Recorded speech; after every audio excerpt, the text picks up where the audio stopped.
because he told me that while working for 10 years, right, in a construction company, he couldn't send his kids to school. But because he actually joined GrabBike, his income increased, right, 3 times from what he was earning, and he actually could send his kids to school. So he was like so thankful. And it's not, again, it's not about us, it's about they were the ones that work hard. We just provide the platform. Okay, so I was very touched, and this is to me very important. Okay, helping all our bikers improve from where they are to where they want to be. Okay. Lepas tu ini tentang keamanan ya penumpang, kerana kita yang pertama ya ada compulsory safety riding test. Untuk jadi biker kita ya, tak bisa isi satu formula lepas tu jalan, bukan kayak itu. Kita mesti lewat satu program safety riding test. Jadi kita ada satu center di Cibubur ya, kita ada partner. Mereka ke sana, test itu 4 jam ya, 2 jam teori, 2 jam praktik. Kalau agak lulus, sorry, you cannot join us. So we give you the best bikers. Okay, we train them, we make sure that you are also safe as a passenger. Ya. Lepas tu ini juga sangat penting. So semua kita buat satu survey ya. Kebanyakan opang ya, yang ojek pangkalan, dia hanya 70%. 30% ada SIM. Oh, I see some eyes maybe like, wah, kaget kan? Saya pun kaget. So, but we took a hard stand and said we want to do the right thing. So we said all our bikers must have SIM. Kalau ada SIM, sorry. Tapi kita bantu juga, kita bantu bikin dengan SIM kolektif. Ya, so kita ada cicilan untuk SIM kolektif also lah ya. So we try to help. Okay. Dan lepas tu kita ada a very comprehensive insurance plan. Yeah, that means we have one of the most well-served plan. That means for passengers you can claim up to 5 times what your normal government issued kan. So this is pretty good. Okay. Any questions on this before I move on? Pertanyaan? Please. Okay. Cecilia. Yes. Okay. I'm just wondering. Yeah. You know, like your solution, right? Yeah. Is using by the. I'm sorry to say, but I mean like these bikers. Yeah. They don't really, you know, like they don't really aware with technology before. Oh. Right. Yeah. And yeah. how did you start? I mean, like I really would like to know because like supir ojek, and then they start, you know, like with this application, start with the technology. How GrabBike start educating them to start using technology? Agreed. So first, pertama is be patient. I since the first day I joined. Later I'll tell you what my role is actually when I first started. But when we are out there, and I think all of you kaya sama dengan saya lah, because we're startup kan. Every day I am on the ground recruiting bikers as well. So how we do it is very simple. Pak, gimana kabarnya? Okay. Pernah dengan GrabBike? Tak pernah? Tak pernah? Okay. But once they know about GrabBike and they learn that they need to have GrabBike, we teach them. We will teach every single thing about the phone. So we will actually spend at least 2 hours training them, each driver. Each driver for 2 hours. So you like came to them personally and then. Yeah.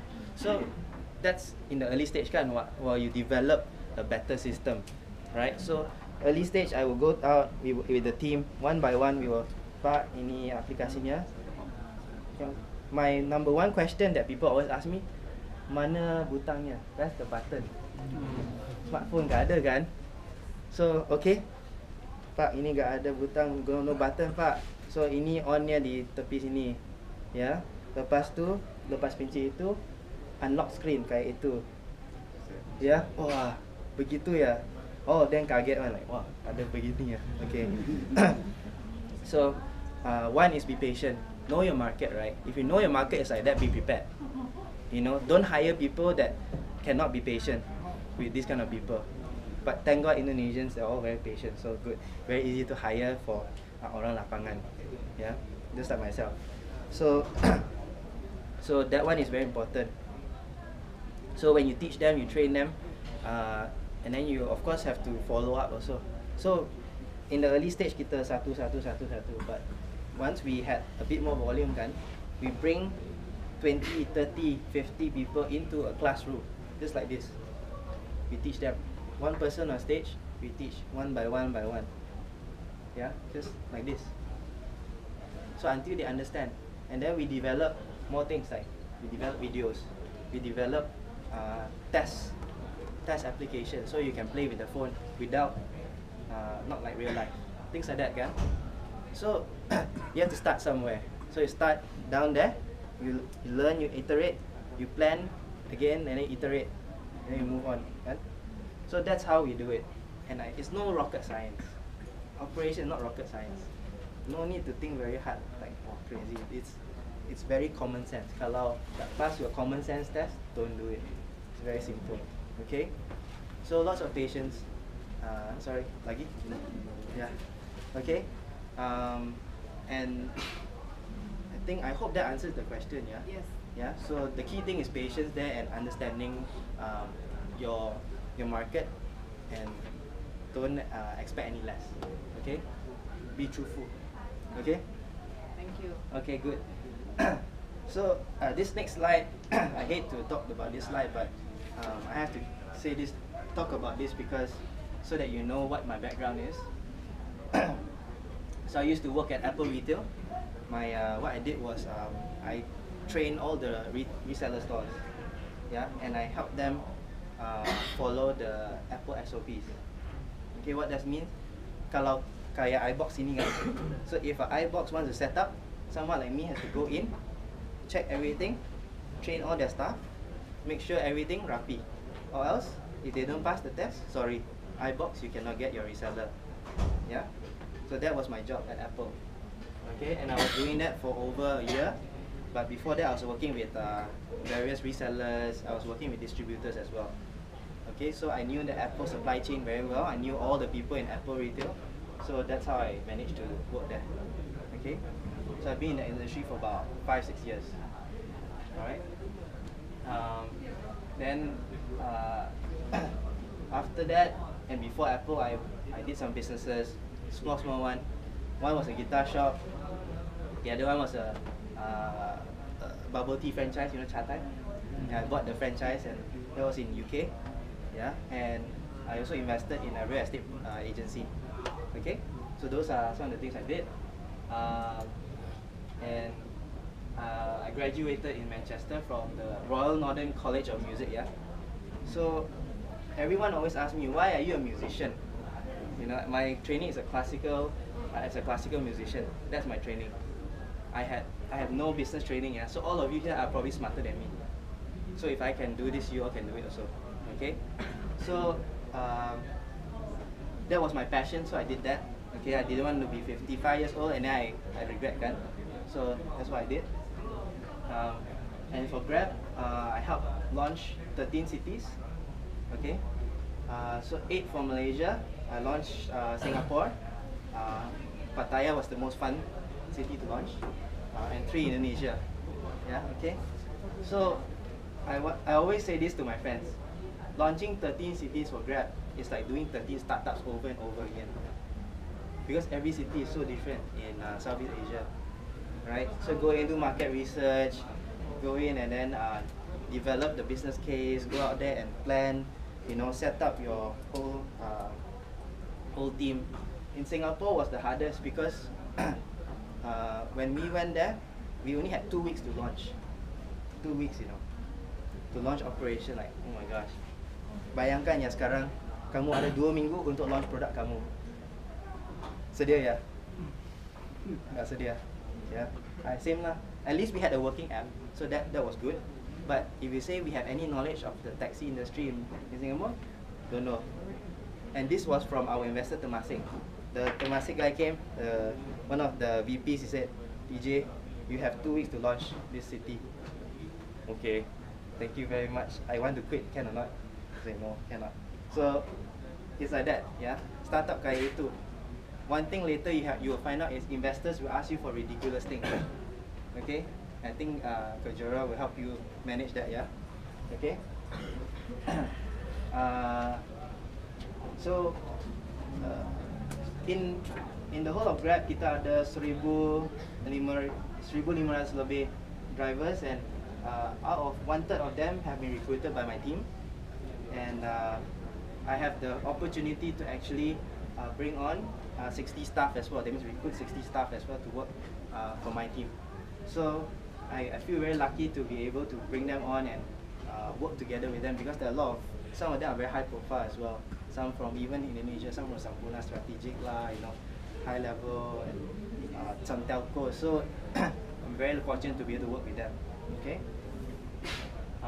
So my titles are head of sales in Malaysia, in Singapore, and then regional launcher for all these cities, and currently now I'm head of Grab here. Okay. So it's been very fast. I think if we were in a normal corporate, if I was still in Apple, I wouldn't have gone through these levels, yeah? Okay? Any questions before I move on?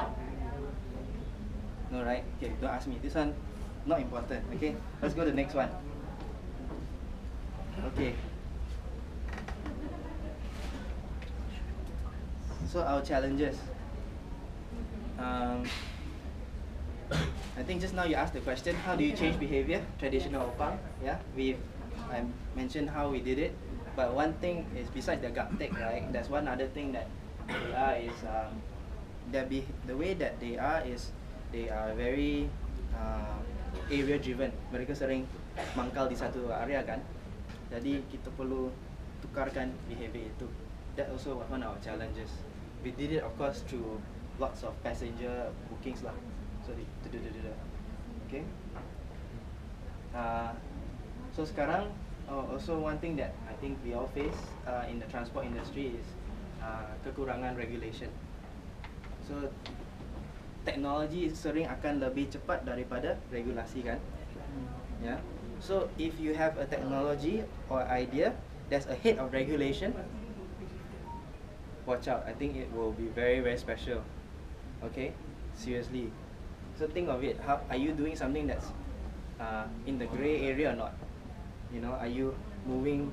Whether you can find that loophole also, kan? So that is very, very important. But always remember, always disrupt constructively. Jangan kaya satu competitor kita ya that does it the other way. They disrupt because they feel like they can. Okay, beda ya. So we must disrupt constructively. What does that mean is, when you disrupt an industry where there's lack of regulation, always work with the government. Work with them to build the regulation. So don't be the one that makes them force a regulation, but be the one that helps them build it. So like in Singapore, we work the Land Transport Authority. We help them build their regulation for phone applications. In Philippines as well, we're the first and only one that have been legalized by the Philippine government for Grab car. Yeah. In Indonesia, we're okay. I don't think there's too much bad news.